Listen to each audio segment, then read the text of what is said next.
Have you ever been using the Canon FD lenses and you just thought to yourself, you know, these just don't have quite enough character for me? Well, I may have a solution for you, and that is the Canon FL series of lenses. The Canon FL system was introduced in April of 1964 with the Canon FX, and it replaced the previous Chromatic R system. The FLs were only around for about 7 years until they were replaced by the Canon FDs, which we all know and love. Even though the FL system wasn't around nearly as long as the FD system, they still managed to have quite an extensive list of lenses. A lot of the designs were taken from the older Chromatic R system and then just given new housings and coatings. Like a lot of vintage lenses, the FLs lack aperture speed on the wider lenses in the set. The two widest, the 19mm and the 28mm in specific, are only an f3.5. The lenses in this set consist of a 19mm f3.5, a 28mm f3.5, a 35mm f2.5, a 58mm f1.2, an 85mm f1.8, and a 135mm f2.5. A few of the lenses in this set, like the 19mm and the 58mm, never made it to the FD system, which is kind of cool that it's like exclusive to the FLs. If you want to see a more in-depth look on that 58mm, I did a whole video about it a couple years ago. I'll link it right up here in case you're interested. In terms of the build quality, I hate to be a cliche, but they are built like tanks. They are fully metal and glass, just like you would expect from a high quality set of vintage lenses, and you can be pretty sure that they're not gonna break. They've also survived like 60 years and still running, so I think that kind of speaks for itself. Like the name suggests, these lenses use the Canon FL mount, which while it is compatible with FD cameras and adapters, it is a bit harder to adapt them to something like EF. Unlike the Canon FDs, SimMod does not currently offer mount conversions to EF for the FLs. I have seen a few people online that have had these lenses converted, but it doesn't seem like there's any service that is like specifically offering this. The only other option if you don't like the FL mount is to go for a complete rehousing, and that is incredibly expensive and doesn't make that much sense for most people looking into these lenses. In fact, I recently saw a rehoused set of these lenses on Facebook for $30,000. While the FL mount is compatible with FD adapters, there are a couple lenses in particular that prove quite tricky to adapt. The 35mm and 58mm in particular from this set are quite hard to use with adapters because they have a little bulbous part on the rear mount that actually stops them from sitting properly on an FD adapter. There is an easy fix for this though, and all you have to do is unscrew that little aperture pin from the actual adapter, and then they sit just fine. And then you might be wondering, but how will I activate the aperture if the little pin's gone? But thankfully, with the FL lenses, it doesn't have the same super annoying FD mount quirks, and you can activate the aperture straight from the lens without needing to hit that pin in the back. If your FL lens doesn't have like an auto manual aperture switch, you will notice at the top of the lens there are two different rings. One of them is the aperture ring that has the f-stop numbers, and under it is just a ring that has a dot on it.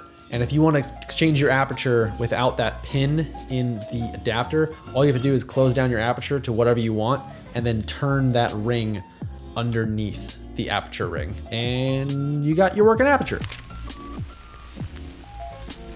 While the FD lenses are known for having a softer, more vintage look, the FLs take it to a whole nother level. They are single coated and have quite a bit less contrast than the FDs, and they flare like crazy. These lenses are also pretty soft wide open. The 35mm and 58mm in particular are probably the two softest from the set, but I kind of like the look, and it's not like a mushy mess. It's like a nice sort of like vintage softness glow. Something interesting about the 58mm is that it actually has swirly bokeh like a Helios 44-2, but it opens all the way up to f1.2, so it's like a Helios on steroids. And while I don't think these lenses would ever be used for a like super modern commercial type gig, they would be amazing for a period piece or a super stylized shoot or some sort of like flashback scene. These lenses would be perfect. And I mean, these lenses came out around the same time as the Canon Dream set of lenses, so they're gonna have somewhat of a similar look, and people love those lenses. Since these lenses are only single coated, they flare like crazy, and I love it. Something that I have noticed with these lenses is that the coatings appear to come in either a kind of warmer hue or a cooler blue tone, and the colors of the coatings do affect the flares a bit. Personally, I prefer the look of the warmer coatings quite a bit more to the bluish, and most of this set is the warmer coating look, apart from the 35mm and the 135mm, which do have more of a neutral blue tone. So if I wanted to build like a perfect set, I'd probably swap those two out and find ones that have more of a matching color tone. Yep, there's Chromatic Aberration, but what do you expect? They're vintage stills lenses from the 60s.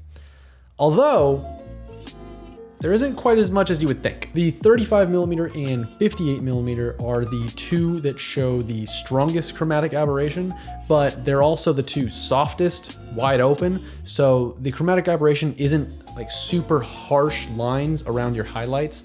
They kind of fade off a little bit because the whole image is pretty soft. And then once you stop down to get rid of the softness, you also get rid of a lot of the chromatic aberration. And if you want to sharpen up any of the lenses in this set, just stop down by like 2 or 3 stops, and it will completely change the look of these lenses and reduce a ton of chromatic aberration. Honestly, I have been very satisfied with the amount of focus breathing that these lenses show, being that they are nearly 60-year-old photo lenses that were never intended for video use. The wider lenses in the set appear to have more noticeable breathing than the tighter lenses, and the 85mm in particular, I was very surprised with the lack of breathing in that lens. One thing that I do want to note though is that the 19mm has pretty poor minimum focus distance. It focuses down to about 1/2 meter, which isn't nearly as close as I would like from a 19mm, because it just doesn't let me get as close to my subject as I would like. I compared it to the Leica R 19mm, which has a 0.3 meter minimum focus distance, and there is a noticeable improvement over the Canon. Since these lenses are just old as hell, it can be quite difficult to find some of them in mint condition. A lot of these lenses will have imperfections like coating damage or haze or fungus or dried grease in the helicoid or oil on the aperture blades. There's a ton of different things that can be wrong with these lenses because they are super old. It isn't impossible though, and you can build a full set like the one in this video for around $2,500. And if you take out the 19mm, that will cut that cost in half. The 19mm is by far the rarest and most expensive lens in this set, and a mint one will cost around $1,300. The 28mm is much more affordable, and you can find good copies of this lens for around $60. The 35mm is also pretty easy to find, and you can find a good copy of this for around $80. The 58mm 1.2 is a real beast, and actually pretty affordable compared to other f1.2 lenses, and you can find these for around $200. If you're building a budget set of these lenses, there is also a 50mm f1.8 and a 50mm f1.4, which are quite a bit cheaper than the 58 1.2. The 85mm is another one of the rare lenses from this set, and it will cost around $400. And Unlike the 58mm, there isn't any substitutes for this lens, unfortunately, if you want an 85mm or around that focal length. So this might be a bitter pill that you have to swallow if you want a set of FLs. The last lens in this set is the 135mm f2.5, and this lens is actually pretty affordable and easy to find, and you can pick a good copy of this lens up for around $75. Personally, I love these lenses, and while I don't get to pull them out very often because they are super stylized, I am so excited whenever I get to use them. And I hope that I get to use them a ton more in the future, because I would love to create just entire projects around, like, with these lenses. I think that would be so cool. But what do you think of these lenses? Please let me know down in the comments. I would love to hear from you guys. Have you guys ever heard of these lenses? Have you used them? Do you have a set of your own? How do you think they compare to the FDs? Any question you have, leave it down there. I would love to have a conversation with you. I think that would be a blast. Anyway, that is going to do it for today's video.